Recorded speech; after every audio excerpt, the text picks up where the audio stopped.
히브리서 4장 12절, 시편 107편 19절로 20절.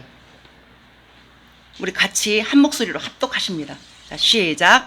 하나님의 말씀은 살아있고 활력이 있어 좌우의 날선 어떤 검보다도 예리하여 혼과 영과 및 관절과 골수를 찔러 쪼개기까지 하며 또 마음의 생각과 뜻을 판단하나니 이에 그들의 고통 때문에 여호와께 부르짖음에 그가 그들의 고통에서 그들을 구원하시되 그가 그의 말씀을 보내어 그들을 고치시고 위험한 지경에서 건지시는도다. 아멘. 자, 오늘 이제 복음의 조치 두 번째에 들어갑니다. 제가 이제 이 말씀을 준비하다가 지선 전도사님의 간증을 듣게 되었어요. 제가 한 번 들어서 안 되겠기에 몇 번을 들었어요. 근데 이분이, 자 보세요. 이제 우리가 인생을 사는데 좋은 일만 없잖아요. 근데 하나님 앞에 살아가는 그 인생이 참 복되다 한 그 간증이 직접 제 귀에 정말 제 가슴을 때리더라고요. 이분의 그 아픔과 고통을 보게 되었어요. 근데 이제 지난주에 이제 제가 그러잖아요. 십자가도가 완전하다 하잖아요. 근데 이것이 이제 믿는 자에게만 능력이 있는 데잖아요. 구원받은 우리에게만. 근데 구원받은 우리에게만 능력이 되는 이것이 좋은 일만 있어가지고 좋게 길을 걸어가서 그게 능력이 아니라 어떤 길이든지 어떤 모습이든지 하나님께서 이렇게 합력하여 선호를 해서 이렇게 좋게 그 길을 은혜였다라는 고백을 만들어내더라 그 말입니다. 그래서 지난주에 첫 번째가 뭐였어요? 완전한 조치를 했는데 우리를 새 생명으로 거듭나게 하셨다. 보라, 이전 것은 지나갔다. 새로운 생명이 되었다. 새 생명이 되었다. 두 번째 조치가 자녀의 권세가 우리에게 주어졌다. 그래서 영접하는 자, 그 이름을 믿는 자들에게 하나님의 자녀가 되었다. 두 번째 권세. 그다음 세 번째가 그 상속자의 생명을 우리에게 줬어요. 그러니까 부모와 자녀와의 관계도 완벽하지만 이제 그랬잖아요. 로마 시대에 종이 자식보다 똑똑하면은 자식을 밀어버리고 종을 갖다 상속자로 세운다고. 그래서 그 상속자, 하나님과의 상속자, 그래서 하나님의 기업을 물려받을 수밖에 없는 생명을 우리에게 줬다. 이렇게. 그 다음에 네 번째, 오늘이 권능 있는 약속의 말씀으로 우리를 완전하게 조치했다. 이 복음이. 그래서 이 권능 있는 말씀이 이 지선 전도사님에게 어떻게 일하셨는지 제가 짤막하게 제가 간증을 요약을 해서 제가 보내드리겠습니다. 자, 얼굴은 멀쩡하고 예쁘잖아요. 근데 어린 시절이 어떤 상황이었냐면은 여러분들 다 알만한 사람들이에요. 그분이 아빠였대요. 근데 그분이 아빠였는데 이분이 그 가정을 돌보지 않고 이렇게 집에 와서는 엄마를 막 때리고, 그래서 한 번은 14살인가 5살 됐는데 집에 와서 보니까 엄마가 안 보여요. 그래서 보니까 욕실에 가서 엄마가 울고 있는데 얼굴이 다 망가져가지고 아빠가 막 두드러 패가지고 피를 흘리고 있어. 그래서 그 엄마한테 부탁을 했대. 엄마. 근데 이렇게 그러고 난 다음에 이 엄마가 살아가는 모습이 아빠가 언제 그럴까봐 불안해서 그래. 그래서 이 어린 이 지선 자매가 이 엄마한테 엄마 나 없을 때 나가라고. 자기 학교 갔다 오니까 진짜 없어졌대 엄마가. 그래가지고 세상에 와서 보니까 없잖아. 그러니까 서울에 사니까 이제 서울역까지 쫓아가서 막 엄마를 찾아보고 막상 나가라고 했는데 진짜 나갈 줄 몰랐대요. 근데 진짜 엄마가 나가버린 거예요. 그래서 나갔는데 이 설상가상으로 아빠가 밑에 남동생이 있었는데 내가 너희들 못 키우겠다. 그래가지고 대전에 사는 자기 형네 집으로, 그러니까 큰아버지 집으로 보내버린 거예요. 근데 큰 집이 잘 살기 때문에 이 두 남매는 가면서 그랬대요. 그래도 우리 굶지 않고 잘 살 수 있겠지 했는데 세상에 막상 가서 보니까 그때 14, 5이면 중학생이잖아요. 근데 고등학교까지 거기서 사는데 학교 갔다 오면 이제 대전으로 갔잖아. 갔다 오면 집이 막 누가 도둑 들어온 것처럼 막 엎어져 있어. 그거 보면은 세상에 그 사촌 남동생이 엎어놓고 너 나가 막 이러고. 근데 어디 갈래야 갈 수가 없잖아. 근데 또 서울에서 전화 갔다고 학교에서는 또 그냥 왕따 당하고 두드러 맞아가지고 코뼈가 부러져가지고 그 치료를 제대로 못 해가지고 지금도 흉터가 있다 하더라고요. 지금은 멀쩡하지만은 그런 가운데서 이 사람이 누구에게 눈에 띄냐면은 이제 고3 때인가 고2 마지막 막바지에 그 한 선생님을 만나.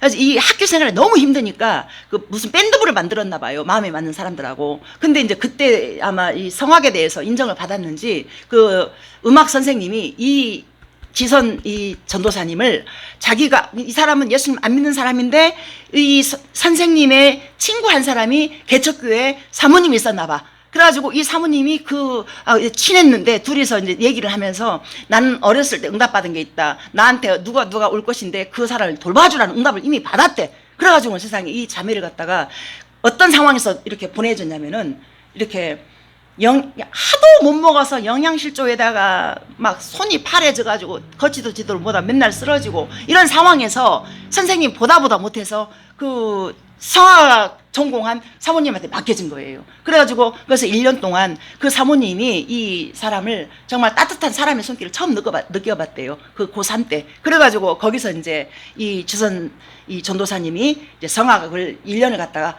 공짜로 교습을 받으면서 1년 지내고 그 1년 한 그게 이제 음악 전공하는 대학교로 들어가요. 합격을 했어요. 그래서 합격을 했는데 1년을 다녀보니까 빚만 늘어가고 너무 이제 한 학기 다녀보고 나서 자기한테는 안 맞다. 이거 너무 힘들다. 그러고 이제 그 학장실 어디죠? 원목과 이제 가가지고 이제 못 다니겠다고 이제 멈추려고 갔는데 세상에 가서 한 학기 공부한 성적표를 딱 봤는데요. 올 A 4.5가 나온 거야. 가지고 그 음악 그 전공한 그 저기에서 수석을 한 거예요. 1등을 해가지고 거기서 돈 한 개도 안 들이고 대학을 끝까지 마친 거예요. 근데 그 대학교 안에서도 어떤 교수님의 눈에 띄게 돼요.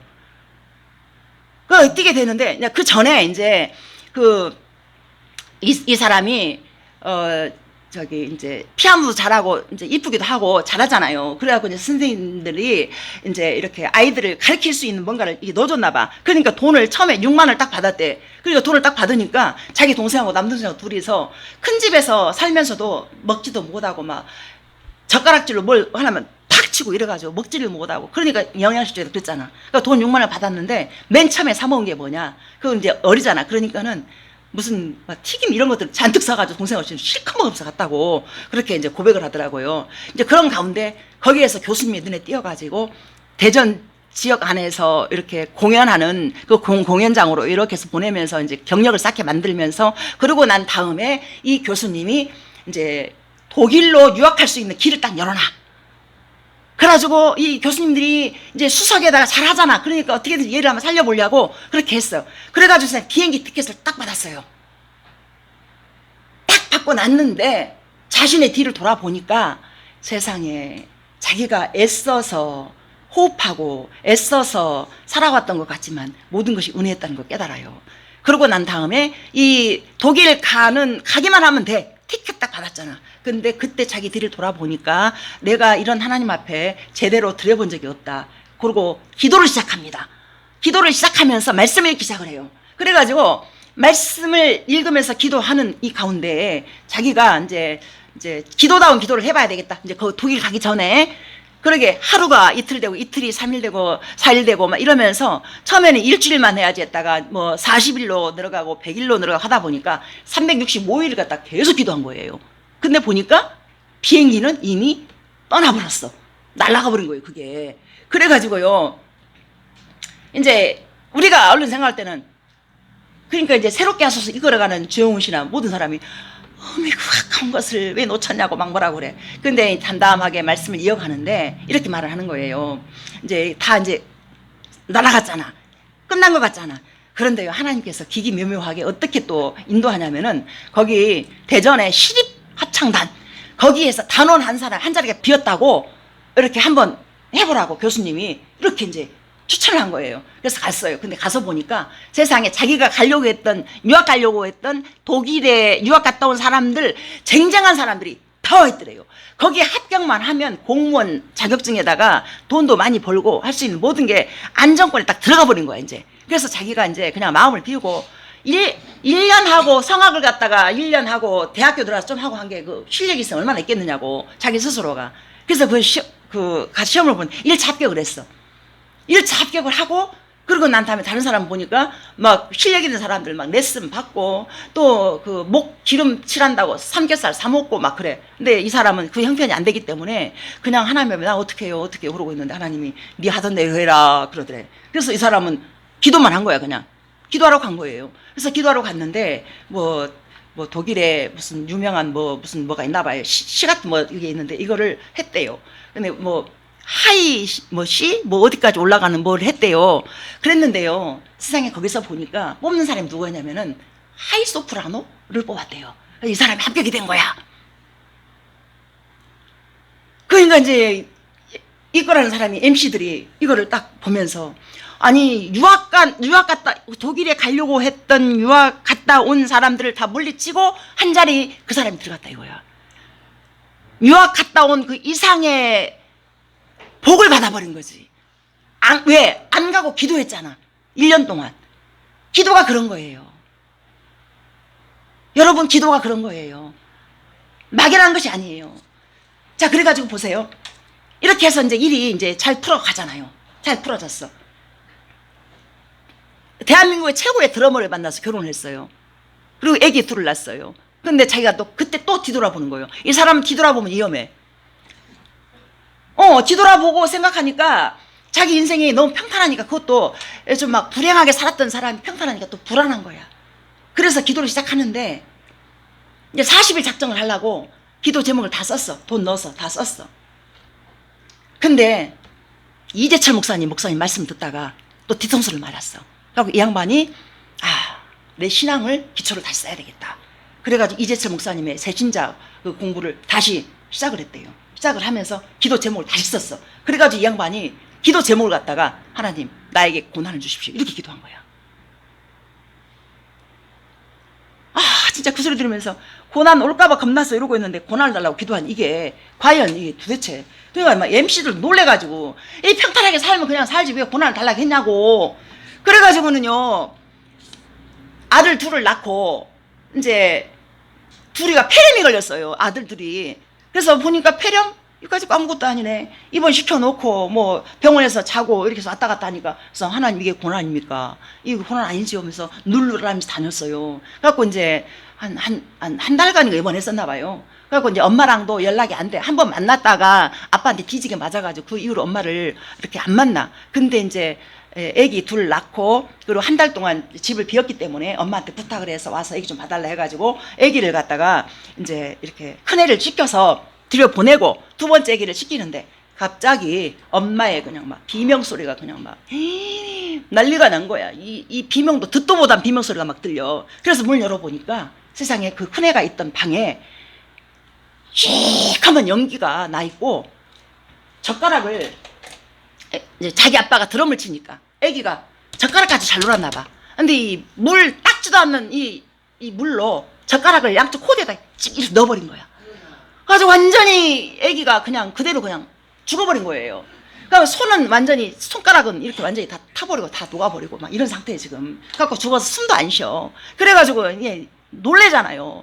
솔직히 우리 애기 아프기만 해도 열만 나도 내가 아팠으면 좋겠다 그러잖아. 그런 상황인데 막 무슨 정신이 있겠느냐고 막 흔들고 깨우는데 갑자기 속에서 뻥 터지는 소리가 나면서 막 흔들고 그러니까 이 구멍으로 똥꼬로 그냥 막 똥하고 오줌 이런 것 때문에 빵 터지면서 애기가 눈을 떴대요. 그래가지고 그때 이제 119에 이제 전화를 해가지고 이제 우리 애기가 죽었다 살았어 그 말밖에 못해. 근데 소방관이 왔어요. 와서 보니까 이 애기가 살아있는데 이게 몰골이 소방 경력이 수십 년 된 사람들이 보고 화상 환자 봤지만 이렇게 처참하게 화상당한 사람 처음 봤다고.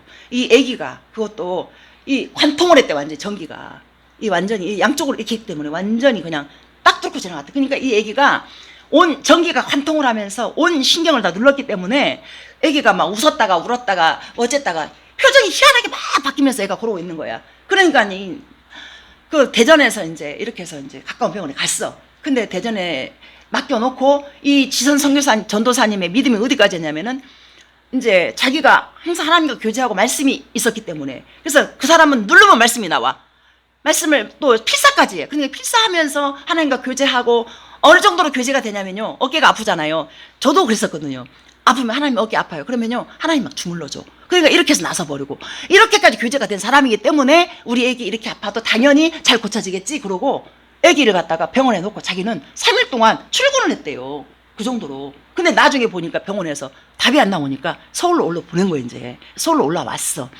올라와가지고 이제 그런 상태를 보더니 의사들이 대부분이 왜 어떤 환자를 봐도 막 놀래거나 그러지 않잖아요. 근데 이 의사들이 보고 너무 놀래가지고 아기를 보고 이건 정말 어떻게 손댈 수가 없는 그래가지고 2주 연속 아기를 갖다 검사만 하는 거예요. 근데 희한하게도 신기하게 전기가 관통을 했는데 이게 관통을 한 게 신경이나 이런 것들을 건들긴 했지만은 이렇게 안저기하고 이렇게 통과를 했더라고요.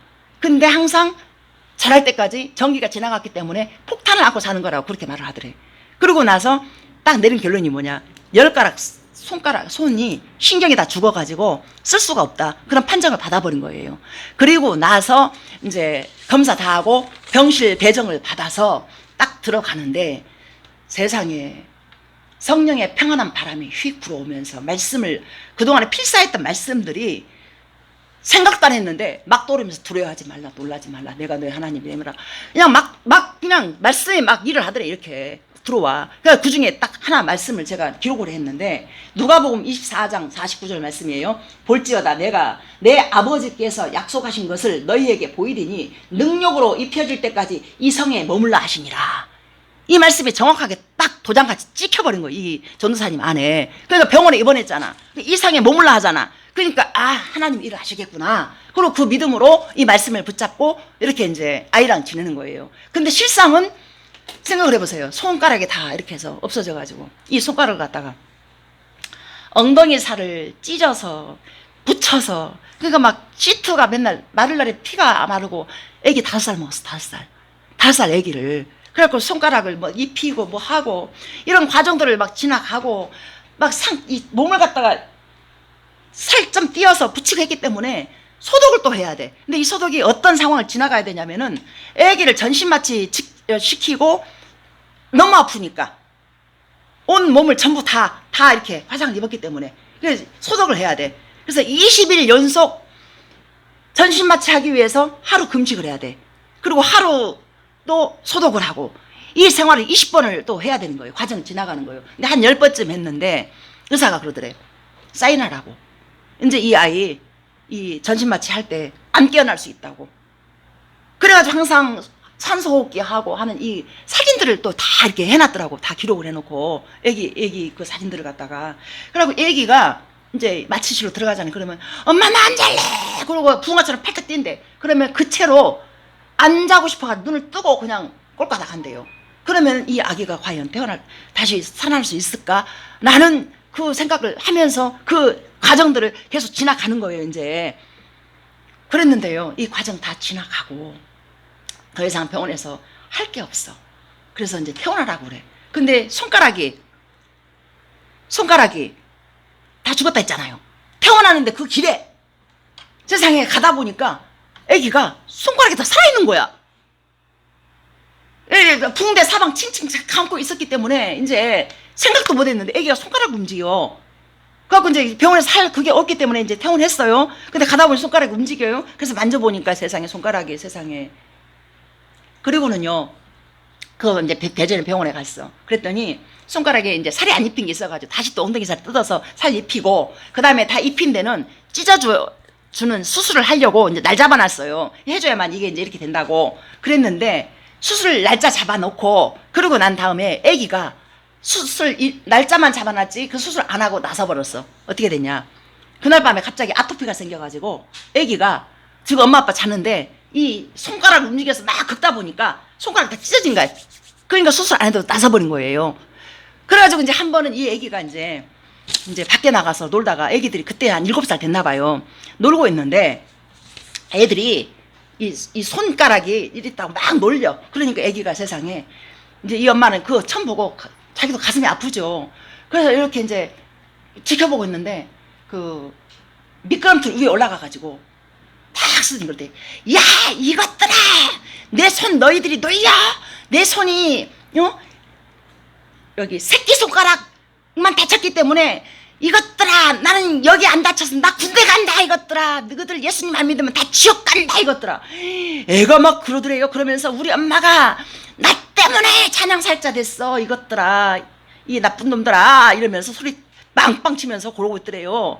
그래가지고 이제 이 지선 선교사님이 이제 또 내가 한 가지 빼먹었어. 병원에서 너무 그 병실에 애 막 붕대 감고 있는데 그냥 엄마 얼굴 해같이 분나고 애기 얼굴도 그냥 막 이러고 있으니까 거기에 목사님 한 분 있었나 봐. 원목 목사님이. 그래갖고 화상 환자들이 다 비참하잖아요. 그래갖고 찬양 한번 해달라고. 그래서 위층으로 올라갔는데 전부 다 누워있고 앉아있고 막 이렇게 한 환자들이가 이제 이 양반이 이제 오랫동안 찬양을 못했기 때문에 성령이 오셨네. 그 찬양을 갖다가 그냥 완전히 막 울부짖는 그런 걸로 막 했대요. 그랬더니 사람들이 눈 떠보니까 눈 감고 막 그냥 성령이 오셨네, 성령이 오셨네. 그 찬양을 이렇게 했어. 그랬더니 자기 취해가지고 근데 눈 떠보니까 다 일어나 벌떡 앉아있더래. 누워있던 사람이 앉아있고 막 그러더래요. 그래서 이게 뭔 일인가 하고 봤더니 자기 마음 안에서 딱 때리는 게 뭐냐면은 저 사람들 육신이 일어난 게 아니라 영혼이 일어났다.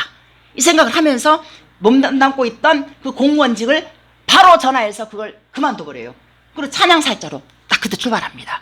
그러니까 막 이 MC들이 놀래가지고 그 좋은 직장을 세상에 죽을 때까지 보장된 직장을 버려버리고 찬양살자 그렇게 돼가지고 그 길을 걸어갑니다. 그러니까 이 아들이 그걸 자랑스럽게 생각하면서 이것들아 우리 엄마는 나 때문에 찬양사역자 돼가지고 하나님 살아계신다 하면서 막 당당하게 그러면서 이 엄마가 나서면 이 아들 사역을 방해하겠다 그래 뒤로 물러납니다. 이제 그러고 난 다음에 이제 중학교까지 들어갔어요. 애기가 지금 14살 됐대요.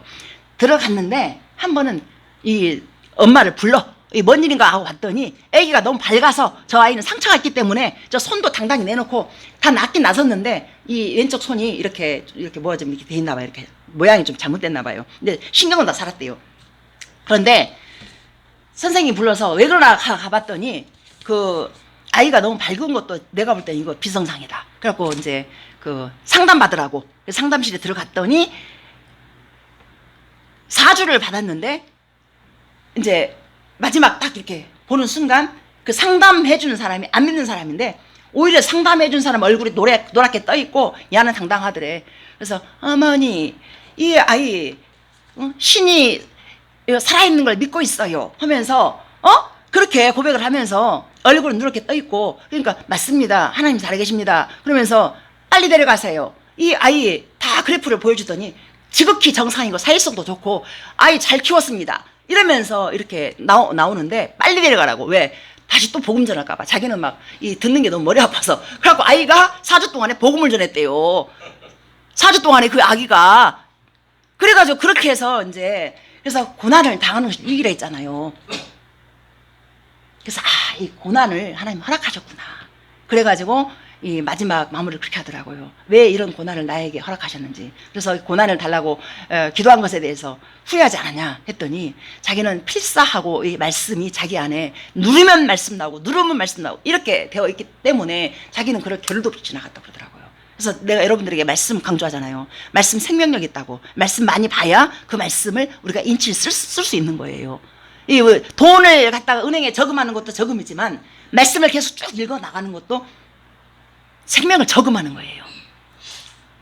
필요할 때 꺼내 쓸 수 있는, 인치를 쓸 수 있는. 그래서 돈만 저금한다고 부자가 아니랍니다. 말씀이 내 안에 생명이 되어서 있어야만이 그 말씀을 가지고 세상 살아간다. 여러분 정말 이 말씀을 잘 알아두셔서 집에서 시간을 날 때 읽지 마시고 내서 읽으세요. 아멘입니까? 아멘입니다. 그래서 제가 이제 그렇게 해서 이제 마무리하고, 그래서 이제 우리가 이제 고난은 싫어하고 그러지만 예수님을 믿는 자들은 고난도 함께 받으라고 했잖아요. 근데 보니까 그냥 혼자 둔 것이 아니라 우리를 함께 하고 있어요. 그래서 이 지선 선교사님의 고백이 뭐냐면은 자기 아들이 그런 말을 했대요. 이렇게 방에 들어가더니 이제 수술방에 혼자 들어가야 돼. 근데 언젠가 한 번은 그러더래. 엄마, 나 혼자 들어가는 게 아니고 천사가 4사람이나 있어. 그리고 하나님이 나를 보호해 주신대. 엄마 걱정하지 마. 이러면서 들어가. 근데 그때 자기가 깨닫는 거예요. 뭐라고 깨닫냐면은 자기가 어렸을 때도 그 아빠가 그렇게 가정폭행하고 큰 집에서 그럴 때도 나랑 함께 했구나. 그걸 깨닫게 되는 거예요. 그래서 우리는 혼자 있는 것이 아니라 작은 신음소리도 응답하신 그 하나님이 함께 한다 라는 거에 대해서 이제 믿어지는. 그러고 나서 이 아이가 나오더니 엄마, 난 소풍 왔어. 이렇게 말을 해요. 그래서 왜 그렇게 생각하냐? 애가 붕대 칭칭 감고 온몸은 맨날 이런 상황에서 소풍 왔다고 싱글벙글 고르고 있으니까. 왜? 그랬더니 나는 엄마랑 계속 있는 자체가 소풍이야. 이러면서 그렇게. 근데 그때 뭘 깨닫냐면 우리가 이 땅의 삶이 하나님께서 우리에게 트렁크 가방 하나 딱 줘가지고 의사에게 필요한 직비들을 주고 농사꾼에게는 농사에게 필요한 직기들을 주고 또 우리 손집사처럼 가방 많은 사람은 그 기술 주고 해가지고 잠깐 갔다 와라 하고 소풍 보내서 하나님 나라로 다시 복귀하게 한다 그 말입니다. 이걸 그렇게 고백을 하더라고. 그래서 그때 이제 이 사람이 이제 그 자기의 그 세상 일을 딱 놔버리고 찬양 사역자로 딱 전향을 하는 거예요. 이렇게. 그래서 우리는 이 땅에 소풍 와 있는 거예요 지금. 그러니까 여러분 이왕이면은 소풍은 왜 소풍하면 떠오르는 게 즐거움이잖아요. 우리 소풍 간다 그러면 맨날 며칠 잠 못 자고 막 그러잖아요. 근데 그날 맨날 비가 와가지고 어렸을 때 맨날 소풍할 때 비가 왔어. 그랬는데 그 우리 인생이 맞잖아요. 맑은 날만 있는 게 아니잖아요. 비 오는 날도 있고 그러잖아요. 근데 소풍이기 때문에 잠깐인 우리 인생 예수님 믿는 그 복이 대박이라 그 말입니다. 아멘입니까? 다 대박난 사람들이에요. 대박. 예수님 믿는 게 대박이라고요. 대박. 사업 망해도 괜찮아요. 아파도 괜찮아요. 하나님 나라 갈 수 있다는 그 믿음만 딱 가지면은 이상도 큰 대박이 어딨냐고요.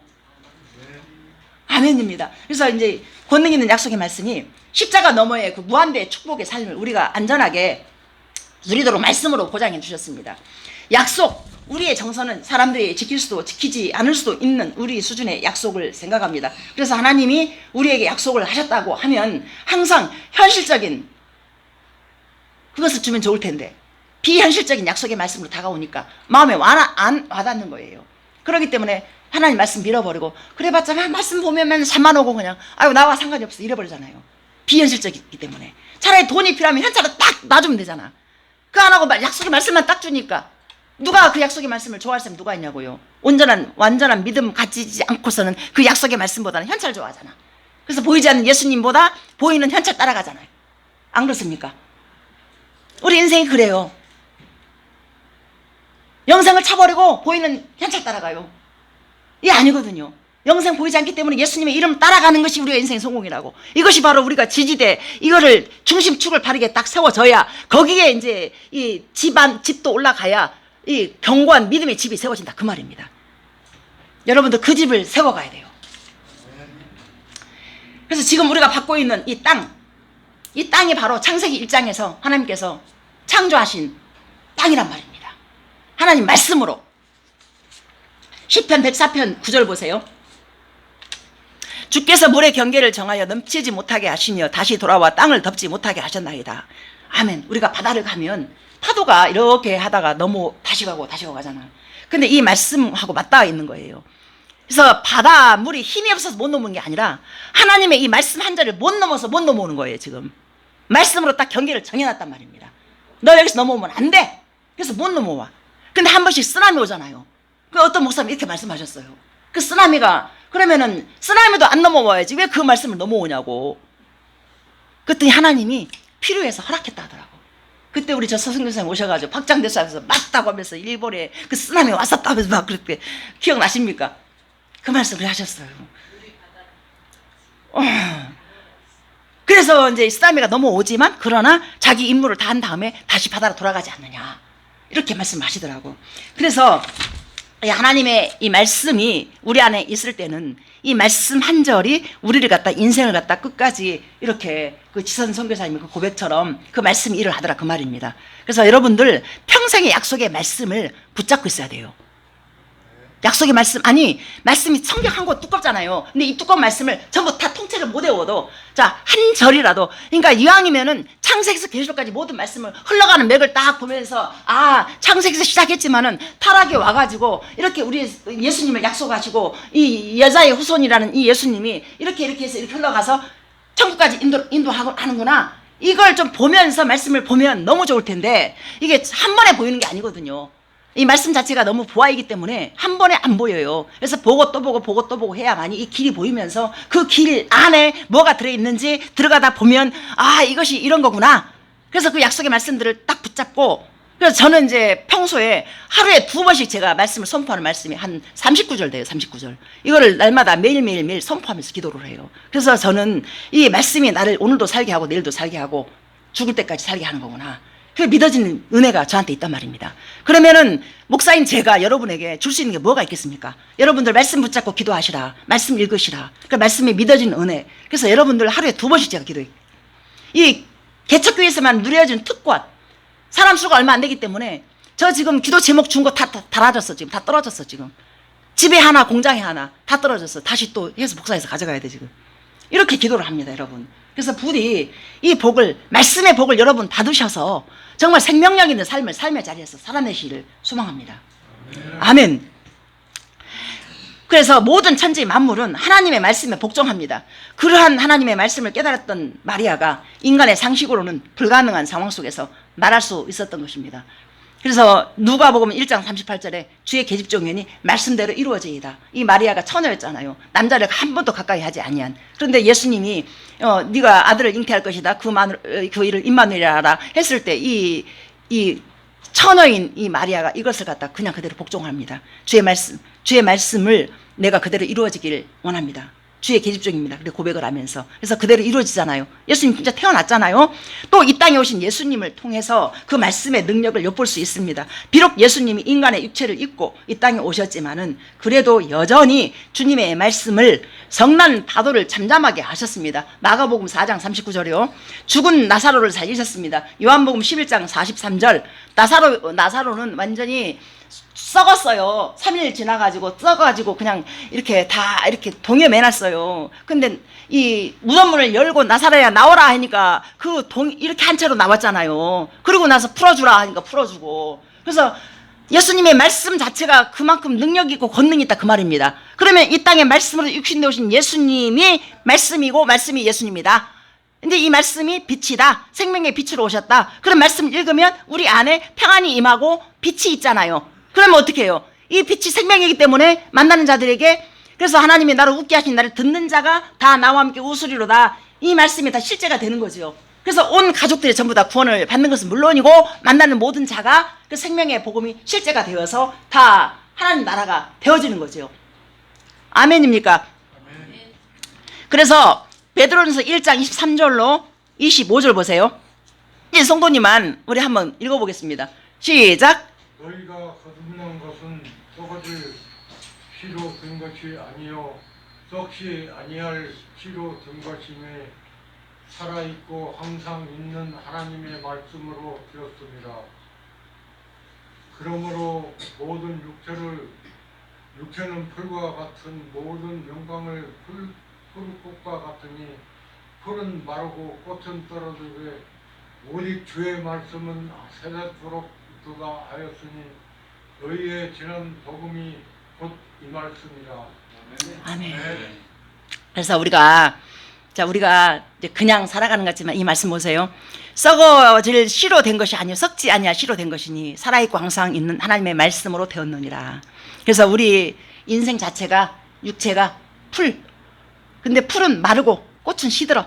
우리가 아무리 많은 영광 쌓아도 풀의 꽃과 같아. 근데 그거 다 없어져 버려요. 근데 이 주의 말씀은 세세토록 있도다 하였으니 너희에게 전한 복음이 곧 이 말씀이니라. 우리가 이걸 제대로 알아버리면요, 인생이 아무리 고난이 있어도 우리 지선 그 전도사님의 그 간증처럼 그 고백처럼 뒤돌아보니 모든 것이 은혜였다라고 고백하면서 살 수 있다는 것입니다. 소풍 같은 우리의 인생, 다 사라지고 말 우리의 인생, 거기에 매여서 우리가 살아간다라면 우리가 무슨 복을 받을 수 있겠느냐고요.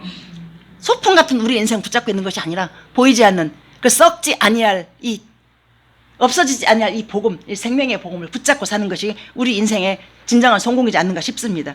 자, 이러한 권능의 말씀으로 우리의 삶을 보장해 놓으신 것입니다. 눈에 보이는 현찰보다 더욱 실제인 하나님의 말씀인 것입니다. 아브라함을 창세기 12장에서 불러내잖아요. 그때 아브라함에게 뭐라고 그래요? 큰 너로 큰 민족을 이루겠다 하잖아. 그런데 창세기 15장 가서 보면 그때도 세월이 갔는데도 아직 아기가 없어. 근데 75살, 사라 65세. 그럼 이미 할머니 할아버지잖아. 근데 여기에서 큰 민족이 이룬대. 그러니까 아브라함이 믿음이 있었겠느냐고요. 없지요. 그런데 창세기 15장에서 보면 다시 하나님 나타나가지고 끌고 나와가지고 하늘의 별을 보라고 그래. 이 별처럼 네 자손들을 많게 하겠다. 그러니까 아브라함이 뭐라냐면은 내 옆에 있는 엘리에셀이 아마 종이었는데 굉장히 신실했나 봐. 이 종이나 내 상속자를 삼겠나이다 하면서 이 말씀을 불신을 해요. 그런데요, 이 말씀을 또 어떻게 하냐면은 창세기 15장 13, 14절에 보면 이방에서 객이되어 400년을 종살이 할 것이다. 거기에서 고통을 당할 것인데, 그러나 그들을 내가 이렇게 치고 나올 때는 그냥 나오는 것이 아니라 그들에게 이 물질을 가지고 나올 수 있도록 내가 돕겠다. 그렇게 말을 해요. 근데 아브라함 죽고 없잖아. 근데요, 출애굽기 3장 21절에 가서 보면 그 애굽 사람으로 이 백성으로 은혜를 입게 함이라 너희가 나갈 때 빈손으로 나가지 아니하리니 하면서 진짜 그 실제가 이루어집니다. 그 말씀이. 그래서 하나님의 말씀이 한번 뱉었잖아. 말씀을 기록했잖아요. 그 말씀이 하나도 땅에 떨어지지 않고 다 이루어지더라 그 말입니다.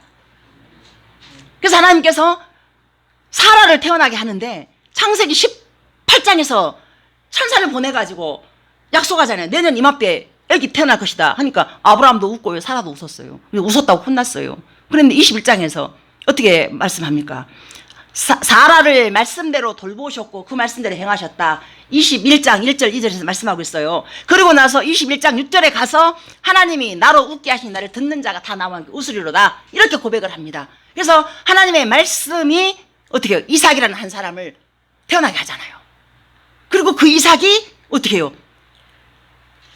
내가 너로 많은 민족을 이루게 한다고 했는데 달랑 하나, 100살 때 그것도 딸 하나, 그 하나가 또 딸랑 둘, 참 자손도 어지간히 없어. 그 다음에 또 이삭을 통해서 그 둘 낳고 야곱을 통해서 아내가 4명이나 있었는데 12밖에 안 나요. 그런데 그 12 속에서 그 요셉이 애굽으로 팔려가면서 거기서 민족을 만들어내잖아요. 거기에서. 그리고 나서 400년 종살이하고 말씀대로 그렇게 이끌어내잖아요. 자, 이렇게 하나님의 말씀이 이루어간다 그 말입니다. 자, 그렇다면 성경 속에 수많은 약속과 말씀이 담겨져 있지만은 먼저 우리의 삶에 지금 당장 필요한 약속들을 중심으로 한번 더 알아보겠습니다. 자, 승리한 삶을 보장했습니다. 요한일서 5장 4절로 5절. 무릇 하나님께로부터 난 자마다 세상을 이기느니라. 세상을 이기는 승리는 이것이니 우리의 믿음이니라. 예수께서 하나님의 아들이심을 믿는 자가 아니면 세상을 이기는 자가 누구냐. 아멘. 아멘입니다. 예수님이 세상을 이겼잖아요. 사단의 머리통을 부셨잖아요. 그러면 그 예수님의 이름은 승리한 이름이잖아요. 그 이름 붙잡고 있어야 승리한다 그 말입니다. 그래서 믿음이 세상을 이긴다. 그래서 우리의 재물로 이기는 것이 아니에요. 우리의 뭐가 많은 것을 이기는 게 아니에요. 예수님의 이름 붙잡으려면은 그 이름 진짜 붙잡으려면 말씀을 창세기에서 계시록까지를 갖다가 빼뚫어야 돼요. 말씀 진짜 많이 잡수셔야 돼요, 여러분들. 저 지금 이제 신약 있고 구약 지금 다 읽어가. 그리고 이제 그거를 이제 가이드를 한번 만들어가지고 여러분들이 한번 드려야 되겠어요. 그 가이드를 보면서 한번 계속 좀 읽어봤으면. 그래서 말씀이 생명력 있고 살아있어야만이 교회가 예를 들어서 우리가 이제 지금 숫자가 적지만은 많아졌을 때 시험이 없어요. 말씀이 단단하게 든든하게 세워져야 이 말씀으로 역사하는 그 믿음이 사랑으로 역사하는 믿음으로 함께하기 때문에 서로가 서로를 바라볼 때 좀 불쌍히 긍휼히 여기면서 이 힘겨운 세상을 보듬어가면서 세워져가는 게 교회지. 막 여기 찢어지고 저기 찢어지고 막 그냥 좀 잘못된 게 있으면 막 짓밟아 버리고 막 밀어내고 하는 게 그게 무슨 교회입니까? 그건 교회 아니죠. 진짜 교회는 서로가 서로를 정말 어떤 일이 있어도 덮을 수 있는 그런 하나님의 마음, 은혜, 그 은혜로. 근데 그 말씀이 그 안에 풍성히 있으면은 그렇게 되어진다 그 말입니다. 이게 진정한 승리라고 생각을 합니다. 예수님이 하나님의 아들이신 믿는 자가 아니면 세상을 이기는 것은 불가능합니다. 오직 하나님께 난 자만이 세상을 이기는 것입니다. 그렇다면 우리의 힘으로 이길 수 없었던 세상의 영역들을 3가지 정도로 분리해 보겠습니다. 죄의 유혹에서 우리가 못 이겨요. 로마서 6장 14절. 죄가 너희를 주장하지 못하리니 이는 너희가 법 아래 있지 아니하고 은혜 아래 있습니다. 그러니까 법 아래, 율법 아래 있을 때 우리가 죄 못 이겼잖아요. 그래서 하나님이 예수님이 보내셔가지고 그 은혜 아래 있게 만들었잖아요. 그러니까 죄도 이긴다 그 말입니다. 승리한 삶을 보장했다. 그 죄가 뭐예요? 죄 자체는 이미 우리 안에 죄 장아찌가 돼가지고 죄를 못 이겨요. 죄를 지을 수밖에 없는 자리로 가요. 근데 예수님이 우리를 갖다 그 피 아래 덮어놨기 때문에 이길 수밖에 없다 그 말입니다. 믿음으로. 그 다음에 환난, 핍박, 고통에서도 이긴다. 요한복음 16장 33절 보세요. 이것을 너희에게 이루는 것은 너희로 내 안에서 평안을 누리게 하려 함이라. 세상에서는 너희가 환난을 당하나 담대하라. 내가 세상을 이겼다. 예수님 만나고 나서 우리가 모두가 다 좋은 일만 있을 거라 하고 예수님 믿으면 복 받는다 하잖아요. 저는 그런 전도가 잘못됐다고 봐요. 물론 복 받는 건 맞아요. 영생의 복을 받으니까. 근데 사람들이 생각하는 복은 뭐냐면은 뭐가 형통하게 잘 풀어지는 그 복을 원한단 말입니다. 다들 경험해보지만은 예수님 믿는다고 뭐가 빵빵 열렸냐고요. 안 열리잖아요. 여기 막히고 저기 막히고 오히려 망하게 만들어가지고 거기서 하나님 찾게 만들잖아. 그러니까 그 언젠가 제가 멕시코 선교사에 말했잖아요. 그분 잘 나갈 때 헌금 많이 하고 예배 잘 드리고 전도 많이 하고 했는데 그 24일 동안 죽어 있었는데 다른 거 하나님 안 받으시고 다 망해가지고 예수님 찾았던 그것만 하나님 받으셨대요. 그걸 간증하시더라고요. 아무것도 없을 때.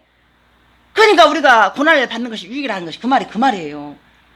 너무나 평안해버려도요, 이 세상이. 그래서 한 번씩 이렇게 뒤집어 줘야 하나님이. 그렇기 때문에 우리의 삶을 갖다가 간섭해가지고. 그래서 한 번씩 뒤집어. 근데 이제 안 뒤집히려면은요, 순종의 자리에 무조건 나가야 돼. 뒤집히는 거 어렵잖아요. 다시 바르게 돌아오려면 얼마나 아프고 힘듭니까? 자, 그 다음에 열매 맺는 삶. 요한복음 15장 5절입니다. 나는 포도나무여 너희는 가지라. 그가 내 안에 내가 그 안에 거하면 사람이 열매를 많이 맺나니 나를 떠나서는 너희가 아무것도 할 수 없습니다. 아멘.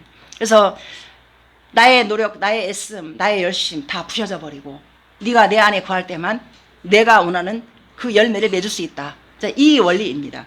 그래서 내가 항상 자신의 연약함 바라보면서 나 할 수 있을까? 이 꼬라지로 뭘 할 수 있을까? 하고 자연면에 빠지기도 하고 신세 한탄하면서 이렇게 하잖아요. 그런데 하나님은 약하면 약할수록 하나님의 강함의 은혜가 더 임하는 그 자리인 거예요. 연약할수록 내가 딴 자리에 있을수록 내 마음대로 안 되어질수록 하나님은 더 불쌍히 보시고 우리를 더 잡아주시더라 그 말입니다. 그래서 그 하나님은 우리 아버지가 되십니다. 자녀의 권세를 주셔가지고 너 그렇게 힘드냐? 어려워? 너 혼자 하지 마.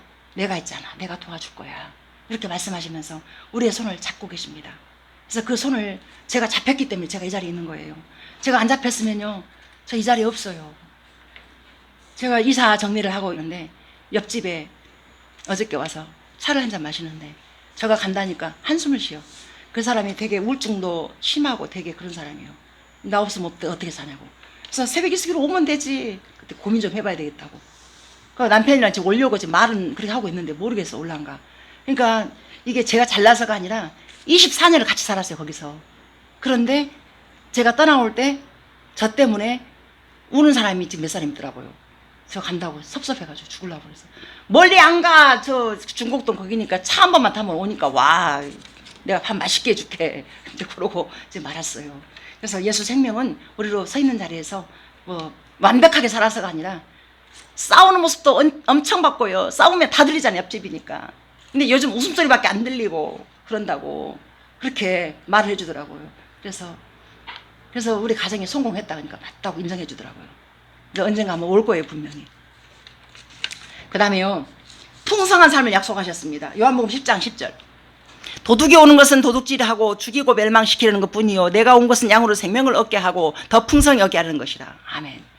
자, 도둑이 온 것은 도둑질하고 한다는 게 뭐냐면은 우리 마음 안에서 마음을 뺏어가 가지고요 불평하게 만들고 불만하게 만들고 짜증나게 만들고 분내게 만들고 싸움내게 만들고 깨지게 만들어. 도둑은 이 사단의 목적은 그래요. 그래서 예수님 하나님 앞에 가까이 가지 못하게 만들어버려.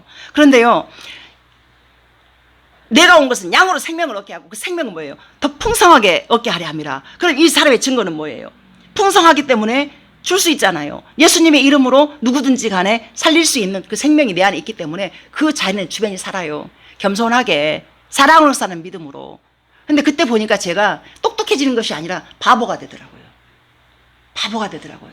바보가 되어서 섬겨야 주변이 살지. 내가 똑똑해버리니까 난 맞고 너 틀렸어 이래버리니까 그 사람을 죽이더라고. 근데 내가 맞아도 그 풍성한 하나님의 은혜는 아 내가 틀렸구나 하고 내가 그 자리에서 죽어버려야 내 주변이 살지. 이게 뭔 말인지 이해가 갑니까? 이렇게 되더라고요. 그래서 나는 항상 틀렸어요. 그래서 결국 하나님만 오르신 거예요. 하나님만 오르시고 나 틀렸어. 그 자리에서 주변 사람들 섬겨가야지 나 오름에 잣대로 재버리니까 이게 풍성한 삶이 안 되어지더라 그 말이죠. 자, 그래서 복음을 실제로 경험하고 실제가 되었다라면 권능 있는 삶이 또 따라오게 되었습니다. 사도행전 1장 8절 한번 보세요. 오직 성령이 너희에게 임하시면 너희가 권능을 받고 예루살렘과 온 유대와 사마리아와 땅 끝까지 이르러 내 증인이 되리라 하시니라.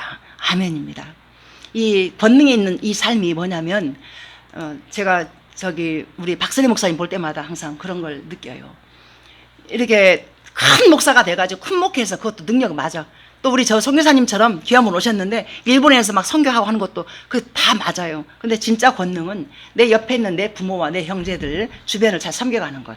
그래서 정말 치매에 걸려서 저 엄마가 말귀도 못 알아듣고 제대로 걷지도 못하고 대소변 제대로 못 가리고 하는 그 엄마 옆에서 제대로 이렇게 섬기고 또 옆에 두 부부가 나란히 그 모습이 저는 가장 큰 풍성한 열매이고 권능 있는 삶이지 않느냐 싶습니다. 제가 옛날에 우리 남편 너무 힘들어서 내가 선교 훈련 다 받고 가려고 했더니 저 아들이가 엄마는 아빠를 떠나서 산다라는 것은 엄마가 넘어지는 거고 엄마가 넘어지면 우리 가정이 넘어지고 우리 가정이 넘어지면 지가 넘어지고 지가 넘어지면 열방 넘어진대. 엄마는 땅끝이 아빠인 것을 왜 모르고 어디 가서 선교를 하려고 하냐고 누구를 살리려고 하냐고 그러더라고요. 그거를 제가 일기로 써놨어요. 2014년도에.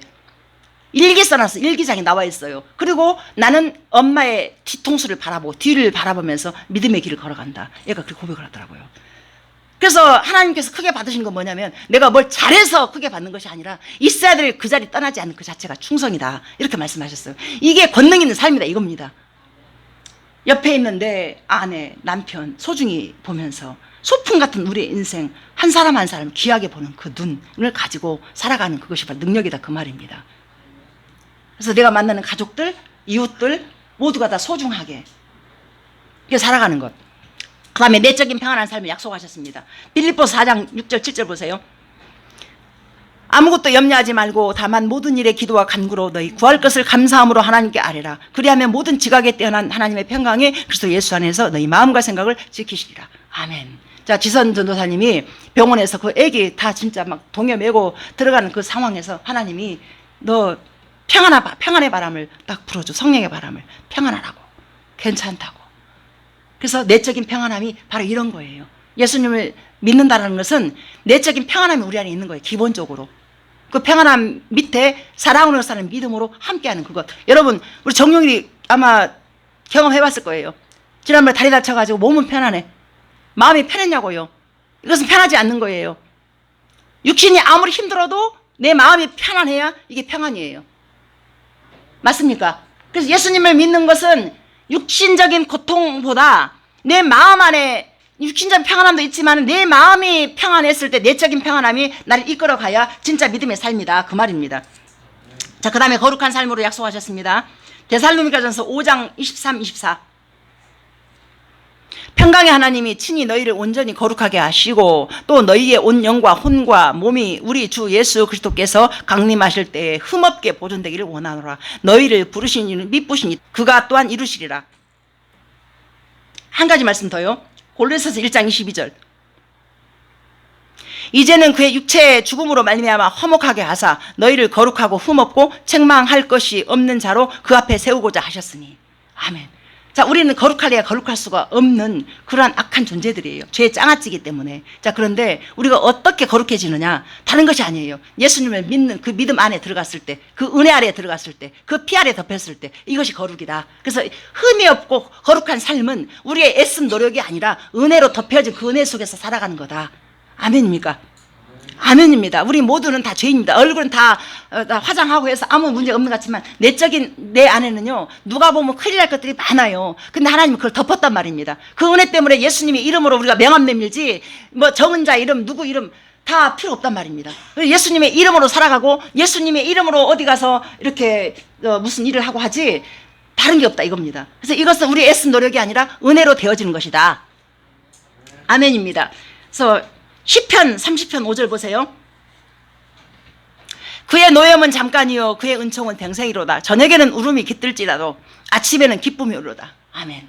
자, 우리 인생이 자 저녁이에요. 저녁. 그러나 아침은 자 천국입니다. 자, 우리는 이 노염, 이 힘든 것은 잠깐이요. 그런데 이 울음이 깃들은 이 소풍 같은 우리의 인생이 아침에 기쁨이 오르다. 그래서 하나님께서 믿음을 받은 사람은 끝이 천국이기 때문에 웃음이 온다. 웃음. 그래서 사라가 하나님이 나를 웃게 하시는 나를 듣는 자가 다 함께 웃으리로다. 사라는 웃음이 없었어요. 웃어도 그냥 픽 하고 웃고 그랬지. 근데 이삭 낳고 나서 진짜 웃었잖아요. 그래서 하나님의 약속의 말씀은 그렇게 우리의 끝을 웃게 만든다. 아멘입니다. 그래서 이 웃음이 천국이 우리를 기다리고 있기 때문에 우리가 그 소망으로 오늘도 살고 내일도 살고 그래서 천지를 창조하신 하나님께서 그 창조하신 그 은혜가 요한계시록 22장 20절에 보면 이것들을 증언하시니가 이르시되 내가 진실로 속히 오리라 하시니라. 아멘. 주 예수여 어서 오시옵소서. 속히 오리라 하잖아요. 예수님 오신다 하잖아요. 이것을 믿음으로 아멘 취하셔서 우리가 영생의 길을 그렇게 해서 예배의 자리 빠지지 마시고, 그래서 예배의 기도를 잘 세워서 말씀과 기도로 이 길을 따라서 우리 같이 함께 갑시다. 기도합니다.